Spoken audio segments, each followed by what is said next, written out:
एक रसखान हुए हैं मुस्लिम कवि, किसी मुस्लिम बादशाह के यहाँ बैठ करके और सुंदर कविता बनाते थे और तुरंत कविता, आंसू कवि थे। इस बादशाह की दो जगह राजधानी, छोटी राजधानी लखनऊ तो बड़ी राजधानी दिल्ली। दिल्ली बहुत पहले से बड़े बड़े राजाओं की राजधानी होती चली आई। अब लखनऊ में बैठे हुए बादशाह ने कहा भैया दिल्ली जाना है।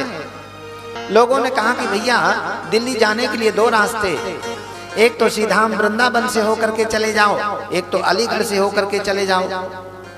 बादशाह ने कहा कि भैया अलीगढ़ से होकर तो हमेशा जाते हैं, एक बार वृंदावन होकर के चले। लेकिन वहां एक कठिनाई है, काला कलूटा एक नंद का छोरा रहता है और कोई भी दिखे जबरन उसको पकड़ लेता है, कैच कर लेता है, और एक बार कैच किया बस वो किसी काम का नहीं रह जाता, उसी का चाकर बन जाता है, उसी का नौकर बन जाता है, अपने उसमें कैद कर लेता है।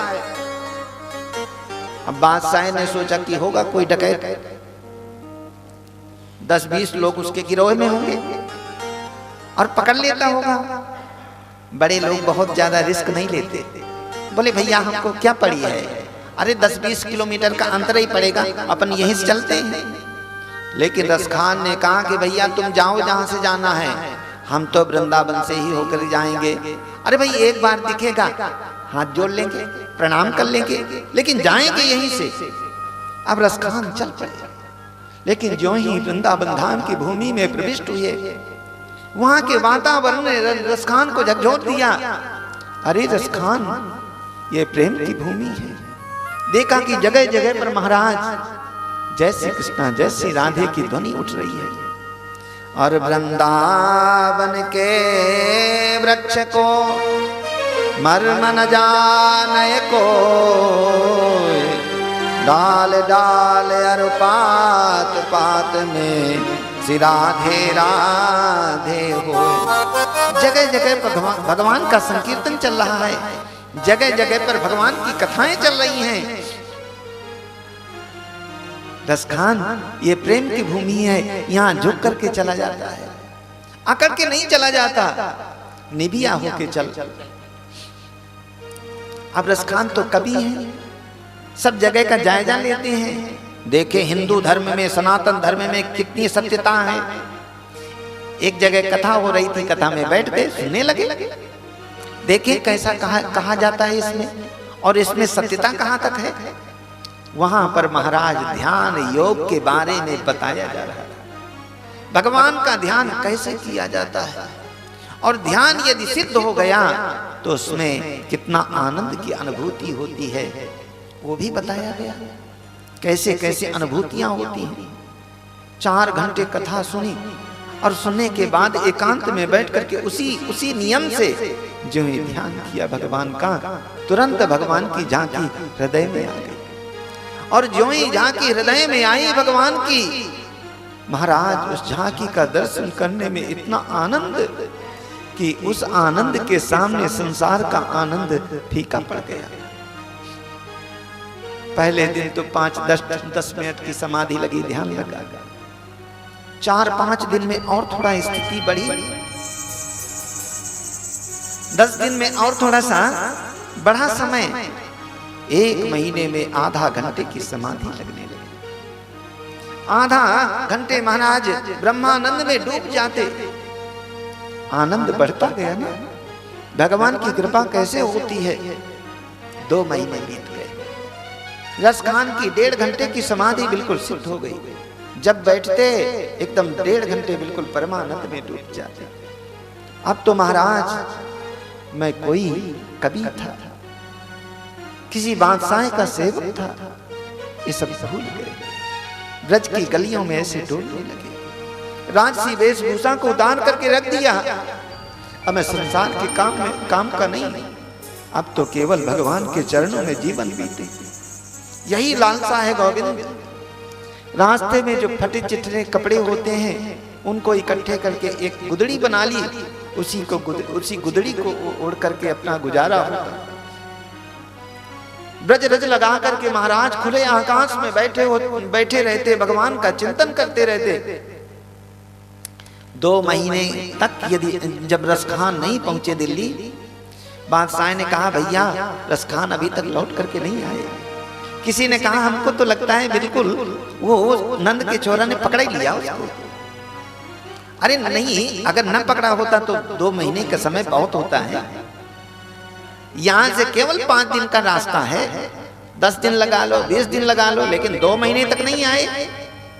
बादशाह ने कहा किसी कीमत पर रसखान को लाओ, उनके बिना हमारी सभा सूनी सूनी लग रही है जी। 10-15 सेवक वहां से चले, वृंदावन में आकर के गलियों गलियों में रसखान को ढूंढा, कुंजों कुंजों में रसखान को ढूंढा। जब नहीं मिले रसखान तो घूमते घूमते जब यमुना के पुलिन में गए, एक फक्कड़ महात्मा खुले आकाश में बैठा हुआ है, मानो किसी का चिंतन कर रहा हो, किसी के चिंतन में डूबा हुआ हो। पास में गए, अरे भैया यही रसखान है, लेकिन शरीर की क्या हालत बना रखी है, देखो कैसी काली कमलियां ओढ़े हुए हैं। पास में जाकर के सेवकों ने कहा कि रसखान जी, रसखान नहीं बोले, क्योंकि भगवान की रूप माधुरी का चिंतन चल रहा था। रसखान एकदम पकड़ के झकझोर दिया, बोलते क्यों नहीं हो। तुरंत उनका ध्यान टूटा और बोले कौन हो तुम? अरे हम वही बादशाह के सेवक है। बोले कौन बादशाह है? बादशाह को भी भूल गए, वही दिल्ली वाले बादशाह है। बोले कौन दिल्ली? कैसे पागलपन करते हो, इस कीचड़ में सने रहोगे, फटे चिथरे कपड़े ओढ़ोगे, चलो ऐसो आराम करना, आपकी सभी कामनाएं सभी इच्छाएं पूर्ण होंगी बादशाह के दरबार में। बोले देखिए अब मैं न कोई बादशाह जानता, ना ही कोई दिल्ली को जानता हूं। जानता हूं तो एक बात जानता हूं, बोले मानुष हो तो वही रसखान, बसो ब्रज गोकुल गाँव के ग्वाल, जो पशु हो तब बसेरा करो, नित्य काल निकोल कदम्ब की डार। महाराज मानव बनने का दोबारा कोई इच्छा नहीं रह गई, मानव बनने की योग्यता हो दोबारा तो वृंदावन का जीवन देना। मानव नहीं बन सकता, एक पशु बना देना, लेकिन बनूंगा श्रीधाम वृंदावन का। नंद बाबा की गायों के बीच में मेरा गुजारा हो।